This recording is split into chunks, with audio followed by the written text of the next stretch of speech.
하나님 말씀 구약성경 창세기 1장 27절에서 28절까지 말씀을 함께 보겠습니다.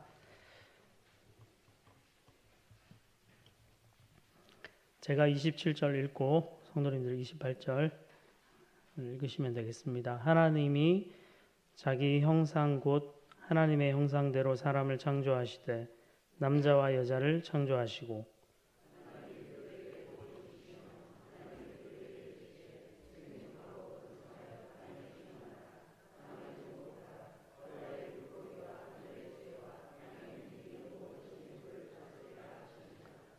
아멘. 네, 오늘은 이 본문의 말씀을 의지해서 사람을 창조하신 하나님이라는 제목으로 말씀을 나누겠습니다. 제가 어렸을 때 별명이 있는데요. 생김새 때문에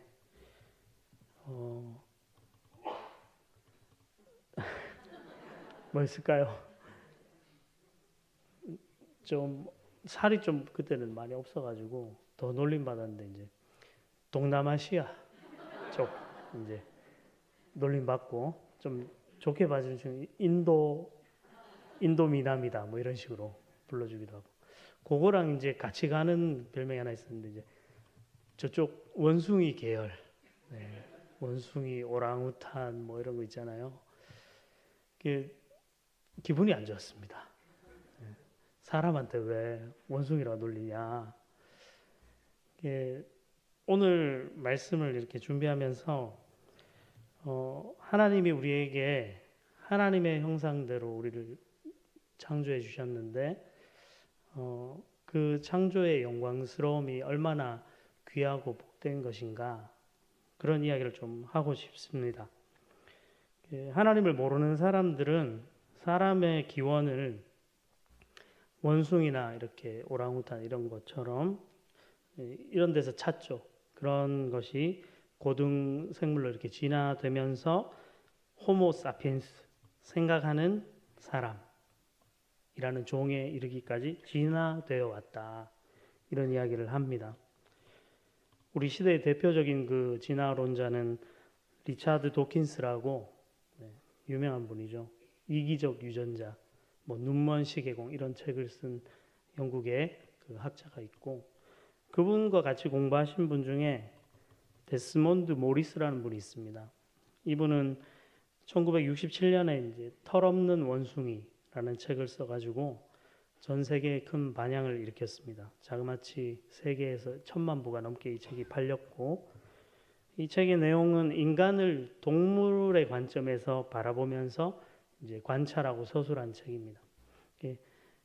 인간을 동물의 한 종으로 이제 바라보고 이제 서술을 하다 보니까 당시의 종교계에서 엄청난 비난을 하고 그 사람들한테 많은 질타를 받았습니다. 근데 이런 진화론자들의 사상, 생각들이 사실 은연중에 오늘 우리 시대의 많은 사람들에게 영향을 미치고 있습니다. 사람의 그 존귀함과 영광스러움, 하나님의 형상대로 지으신 그 아름다움이 퇴색되고 인간은 그저 조금 우성 유전자를 가지고 다른 생물들보다 좀 더 월등하게 이렇게 진화해온 존재다. 그렇게 바라보고 있는 거죠. 근데 오늘 본문을 보면 하나님은 사람을 분명히 창조하셨다고 이렇게 이야기를 합니다. 하나님이 자기 형상 곧 하나님의 형상대로 사람을 창조하셨다. 이런 말씀을 하고 있습니다. 하나님의 형상대로라는 이 단어가 사실은 조금 우리에게 오해나 어려움을 좀 가져올 수 있는데 형상대로라고 하니까는 마치 하나님의 그 얼굴 모양이나 그런 신체적인 어떤 모양을 가지고 사람을 그대로 빚었다. 이런 오해를 하기 쉬운데 우리는 이미 알고 있죠. 하나님은 영이시잖아요. 모양이 없으신 분이죠. 그래서 사실 좀 더 쉽게 이야기하자면 하나님의 형상대로라기보다는 하나님의 형상 그 성품과 본질로 우리를 지으셨다. 이렇게 이해하는 것이 좋습니다. 세상을 하나님이 창조하셨는데 하나님은 이 세상에 직접적으로 이렇게 관여하셔서 일하시지 않고 하나님의 대리자로서, 하나님의 형상으로서 하나님의 형상을 대표하는 존재로 사람을 이렇게 창조하시고 사람으로 하여금 피조 세계를 이렇게 다스려 가게 하신 겁니다. 그래서 우리 인간은, 모든 인간은 하나님의 형상을 반영하는 존재라고 우리는 이해해야 합니다. 옆 사람을 한번 보실까요? 하나님의 형상이 보이시는지요? 네. 이 보여야 됩니다. 네. 왜 그런가요? 네. 왜 그런가? 하나님의 형상으로 우리가 창조됐기 때문에 그런데, 사실 하나님의 형상으로서 우리의 모습은 다 망가졌죠. 에덴 동산에서 아담과 하와가 범죄함으로 이 망가져 버렸는데 하나님께서 회복시키셨습니다. 어떻게요? 예수 그리스도 안에서 우리를 하나님의 형상으로 회복시키십니다. 골로새서 3장 9절 10절에 보면 이런 말씀이 있습니다. 옛사람과 그 행위를 벗어버리고 새 사람을 입었으니 이는 자기를 창조하신 이의 형상을 따라 지식에까지 새롭게 하심을 입은 자니라. 이렇게 이야기합니다. 바울이 얘기하는데, 옛사람과 그 행위, 이렇게 망가진 하나님 형상, 첫 창조의 형상을 잃어버린, 망가진 우리의 옛사람을 벗어버리고 예수 안에서 새 사람을 입었다는 것은 우리를 창조하신 하나님의 형상을 따라서 새롭게 하심을 입은 존재가 되었다는 거죠. 그러니까 예수님을 믿은 우리는 사실 다시 처음 창조의 그 하나님의 형상의 영광스러움을 회복한 자들이고 회복해 가는 자들입니다. 그렇기에 우리는 다른 사람을 바라볼 때, 특별히 같은 그리스도인을 바라볼 때 하나님의 형상의 그 존귀함을 볼 수 있어야 됩니다. 실제는 좀 어렵죠. 왜냐하면 여전히 우리가 연약함이 있으니까. 그러나 우리는 그렇게 귀하고 존귀한 존재입니다. 하나님께서 하나님의 형상으로 사람을 지으셨기 때문에 사람을 함부로 다루지 못하게 하세요. 창세기 9장 6절에 보면은 다른 사람의 피를 흘리면 그 사람의 피도 흘릴 것이니 다른 사람을 죽이면 그 사람도 죽이라는 겁니다. 하나님. 이는 하나님이 자기 형상대로 사람을 지으셨음이니라. 이렇게 말씀하고 있어요. 하나님의 형상, 하나님의 이 성품과 본질을 반영하는 존재로 사람을 하나님이 창조하셨는데 그 사람을 죽이는 일은 하나님의 형상을 대신한 이 귀중한 존재를 해친 거니까 자신도 죽음으로 갚아야 된다는 것입니다. 그만큼 사람이 중요한 존재이고 고귀한 존재라고 성경은 선언을 하고 있어요. 그리고 또 어떤 이야기를 하십니까? 하나님이 그 사람을 사랑하라 하시죠. 레위기 19장 18절 말씀에 보면 원수를 갚지 말며 동포를 원망하지 말며 내 이웃 사랑하기를 내 자신과 같이 사랑하라. 나는 여호와니라. 이렇게 말씀하십니다. 한 사람 한 사람이 하나님이 지으신 너무나 귀중한 존재이기 때문에 그 사람을 해치지 않는 것 정도에서 머무는 게 아니라 적극적으로 사람을 사랑해야 한다는 것입니다. 그래서 사람 사랑하는 것은 우리 그리스도인의 숙명입니다. 사람을 사랑하셔야 돼요. 저를 사랑해 주셔야 합니다.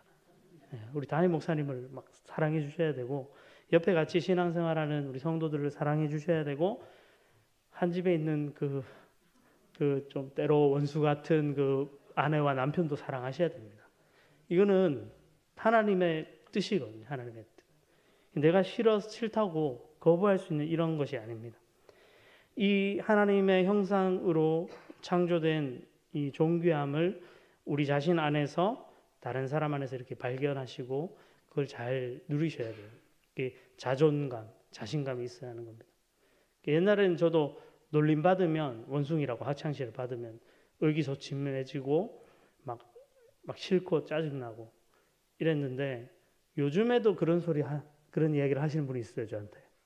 약간 동남아에서 좀 그쪽 얼굴 닮으셨다고. 지난주 수요일에 제가 들었습니다. 우리 교회 집사님 한 분에게. 제가 웃으면서 그런 얘기 종종 듣습니다. 괜찮아진 겁니다. 더 이상 뭐 그런 이야기가 기분 나쁘다든지 그렇지 않습니다. 제 안에 하나님이 허락하신 그 형상의 존귀함을 조금 아는 거죠.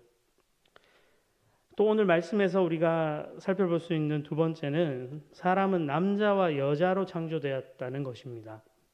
이 뭐 당연한 이야기를 한다고 생각할지 모르지만 요즘 우리가 사는 세상은 남성과 여성뿐 아니라 다른 성을 이야기하는 이제 시대가 되었습니다. 뭐 들어보셨을 테지만 제3의 성, 서드 젠더, 서드 섹스 뭐 이래 가지고 남성도 아니고 여성도 아닌 존재. 내가 성을 선택하는 성적인 자기 결정권을 가지고 나의 성은 내가 선택한다. 그래서 성전환 수술을 하는 사람도 많고 또 동성애를 한 이 관계를 가지는 걸 전혀 이상하게 보지 않는 그냥 본인의 선택과 사랑이다. 이렇게 인정해 줘야 한다고 얘기를 하죠. 태국에 단기 선교 가서 선교사님 따라서 어떤 레스토랑에 갔는데 정말 외적으로 볼 땐 저보다 키도 크고 이렇게 근육 이렇게 보이는 분들이 치마와 이렇게 화장을 하고 긴 머리를 하고 서빙을 막 하시는 선교사님이 다 동성애 성전환 수술한 사람들이다 얘기하시더라고요. 태국이었는데 동남아 가면 많습니다. 진짜 유럽도 많습니다. 이 시대가 하나님을 거부하는 방향으로 하나님의 창조와 그 창조의 영광스러움과 하나님의 그 창조의 명령을 이 반항하는 방향으로 가고 있는 겁니다. 그러나 우리는 분명히 기억해야 하죠. 남자와 여자로 사람을 창조하셨다. 그 중에 여성스러운 남자분들이 있습니다. 그리고 선머슴 같은 여자분들이 여학생들이 있잖아요. 그들의 그냥 기질과 성품인 거지 그것 자체가 그 사람이 뭐 남성으로 태어났어야 되는데 여성으로 잘못 태어난 거다. 이런 식으로 바라봐서는 안 된다는 겁니다. 그냥 그 성품과 기질을 그냥 존중해주고 그렇게 하면 되는데 이걸 세상은 부추기는 거죠. 아니야, 너는 원래 남자로 태어났어야 되는데 여자로 잘못 태어난 거야. 뭐 이런 식의 이야기를 하는 세상에 속아서는 안 됩니다. 이 거센 이 세상의 이 가치관들이 우리를 향해 다가올 때 우리는 바른 이야기, 하나님이 말씀하신 그 이야기를 할 수 있어야 합니다. 세 번째로 오늘 말씀에서 찾아볼 수 있는 것은 하나님이 사람을 창조하셨을 때 복을 주셨다는 것입니다. 복을 주셨다. 여러분 복이 뭔가요? 성경에도 뭐 부귀나 영화, 재물을 많이 얻는 것, 또 자손이 많아지고 또 잘 되는 것, 또 무병장수하는 것, 이거 다 복으로 기록하고 있습니다. 구약 성경 보면 뭐 아브라함, 이삭, 야곱 이야기들 보면 그런 복들이 분명히 기록되어 있죠. 그것도 복이 맞습니다. 복의 일부가 분명합니다. 그러나 성경적인 개념의 복은 뭐냐면 하나님의 형상으로 지음받은 피조물이 가진 그 생명력, 이 생명 그 자체가 복입니다. 어디에 그런 설명이 있을까요? 이사야 65장 8절에 보면 이런 말씀이 있습니다. 여호와께서 이와 같이 말씀하시되 포도송이에는 즙이 있으므로 사람들이 말하기를 그것을 상하지 말라. 거기 복이 있느니라 하나니. 이런 말씀이 있습니다. 처음 들어보셔요? 저도 설교 준비하면서 처음 봤어요. 잘 못 찾아요. 포도송이가 즙을 가지려면 언제 즙을 가지죠? 장로님? 박상수 장로님? 포도 농사하시 즙, 달달한 즙이 언제 생기죠? 다 익어야 생기잖아요. 네, 익어야. 네. 즙이 생길 때는 생명력을 가장 품고 있을 그 순간이란 겁니다. 그렇기에 그때에는 포도송이를 건드려서는 안 됩니다. 적과 하잖아요. 적과. 과일 농사 지으면 적과를 언제 합니까? 포도즙 다 생겼을 때 적과하는 게 아니고 처음에 꽃 피고 열매 요만하게 달렸을 때 그때 적과하거든요. 저 복숭아 농사 해봤거든요. 부모님 따라서. 적과 엄청 했습니다. 네. 꽃적과, 꽃 폈을 때 꽃 떨어뜨리는 적과도 해보고 열매 생겼을 때 열매도 따냈어요.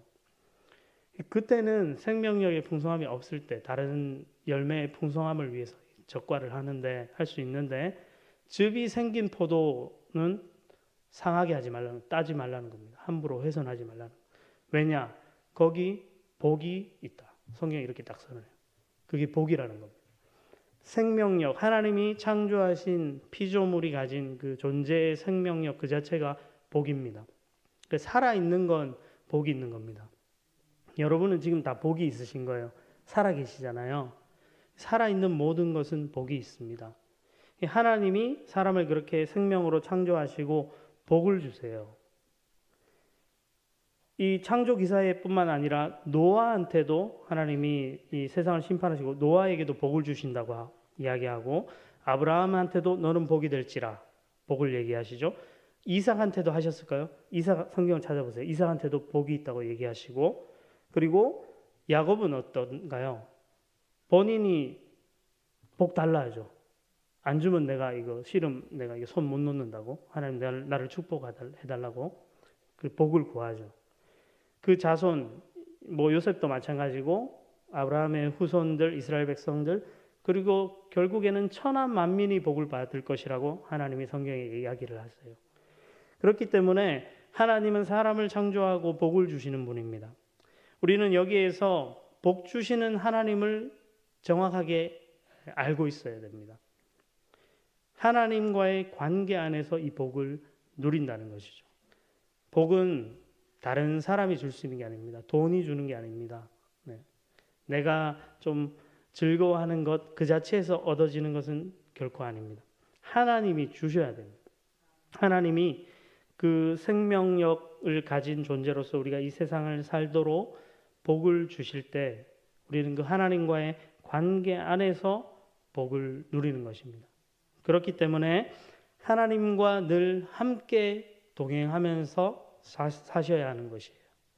하나님과 동행하면서 하나님의 그 복을 누리면서 그 생명력을 소유하고 누리면서 그렇게 살아가는 우리 성도님들이 다 되시기를 바랍니다. 마지막으로 하나님은 인간에게 이런 인간을 창조하시고 복을 주신 다음에 명령을 하십니다. 생육하고 번성하고 땅에 충만하라. 땅을 정복하고 그 땅의 피조 세계를 다스리라. 이런 말씀을 하십니다. 이 모든 명령도 주목해 보면은 모두 다 관계성 안에서 이루어지고 있다는 걸 알 수 있습니다. 생육하고 번성하고 땅에 충만하는 것 뭐죠? 사람과의 그 관계성, 특별히 남자와 여자의 관계 속에서 서로 사랑하고 서로 섬기면서 귀한 생명을 낳고 생육하고 번성하고 그 생명이 땅에 충만해 가도록 하는 것이 하나님의 소망이셨어요. 그러므로 우리가 이 건강한 관계를 맺으면서 살아가야 합니다. 다른 사람을 사랑해야 한다 했잖아요.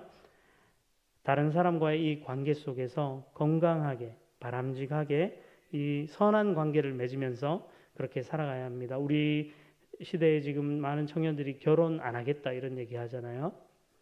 그러면 안 되는 거죠. 성경을 우리가 보면 그래서는 안 됩니다. 하나님의 창조 명령 앞에서 하나님은 우리를 그렇게 부르고 계시기 때문에 생명을 낳고 생명을 전하는 자로 우리를 부르셨기 때문에 그렇고 육체적인 면에서도 그렇고 영적인 면에서도 다른 사람들의 생명을 낳는 자로 우리는 살아가야 합니다. 그래서 새 가족 오면 잘 보살펴 주시고 먼저 다가가서 인사하시고 교회에 처음 보는 사람이 보이면 그렇게 해주셔야 됩니다. 그렇게 함으로써 정말 하나님의 사람으로서 믿음의 사람들이 이 땅에서 생육하고 번성하고 충만한 그 영광스러움을 우리가 함께 볼 수 있어야 합니다. 그 다음 명령은 정복하고 다스리라 라는 명령이잖아요. 이것 역시 관계성 속에 하나님이 말씀하십니다. 인간과 피조세계, 자연세계의 관계성 안에서 정복하고 다스리는 존재로 사람을 세우셨다는 거죠. 온 세상의 왕 되신 하나님을 대리하는 왕적인 존재로 인간은 이 세상에 살아가는 것입니다. 이 말을 우리가 그냥 들으면 정복과 다스림이라는 단어가 상당히 좀 권위적이고 착취적이게 들리지만 성경이 우리에게 주는 그런 뜻은 그런 것이 아닙니다. 피조 세계가 가진 그 생명력을 잘 유지하고 보존해 가도록 우리가 다스려 가야 한다는 것이죠. 자연 환경을 심하게 훼손한다거나 또 이 세상 속에 있는 것들이 이렇게 망가지는 방향으로 우리가 살아서는 안 된다는 것입니다. 그래서 그리스도인들은 자연도 잘 보호하면서 사셔야 됩니다. 주변의 세상, 사회의 모습 병들어 있는 그 모습들을 보면서 긍휼히 여기고 올바르게 이 세상이 이루어져 가게 해야 되는 거죠. 이번에 이제 이번 주에 총선이 있는데 이런 정치인들 중에도 그리스도인들이 많이 세워져 가지고 이 사회가 건강하게 이렇게 기능하도록 해야 할 책무가 반드시 있는 것입니다. 네, 그래서 투표를 잘 하시기 바랍니다. 네, 마지막으로 하나님은 이 말씀을 하나님과 우리의 관계 속에서 지금 명하고 계세요. 사람들을 향해 하고 계신 거죠. 다른 피조 세계를 향해서 하시는 것이 아니라 그러면 우리는 어떻게 해야 합니까? 하나님의 말씀을 듣고 이 말씀을 자유롭게 순종하고 지켜가야 합니다. 하나님의 말씀을 무시하고 외면하시면 안 됩니다. 이 창조의 명령을 우리가 잘 받들고 이 땅에서 우리 스스로의 그런 존귀함, 하나님 형상으로서의 그 존귀함도 발견하고 다른 사람의 모습 속에서 그런 모습들을 보고 또 이 세상 만물을 건강하게 복되게 다스리며 살아갈 때 하나님께서 우리를 향해 하나님께 속한 그 귀한 복들을 날마다 공급해 주실 것입니다. 아멘. 우리 기도하겠습니다. 살아계신 하나님 아버지 감사를 드립니다. 하나님 사람을 창조하신 그 하나님의 이 말씀 앞에서 우리 한 사람 한 사람이 얼마나 존귀하고 귀한 존재인지를 깨닫습니다. 우리 자신을 하나님의 시선으로 볼 수 있는 그런 믿음을 허락하시고 다른 사람을 하나님의 형상으로 귀하게 여기며 사랑할 수 있는 우리 모든 성도님들이 되게 해 주옵소서. 우리에게 허락하신 이 창조의 명령에 순종하며 우리에게 복을 주시는 그 하나님으로부터 날마다 생명력과 그 복을 공급받아서 이 땅에 생명을 전하는 그런 하나님의 사람들이 다 되게 해 주옵소서. 감사드립니다. 예수님 이름으로 기도드립니다. 아멘.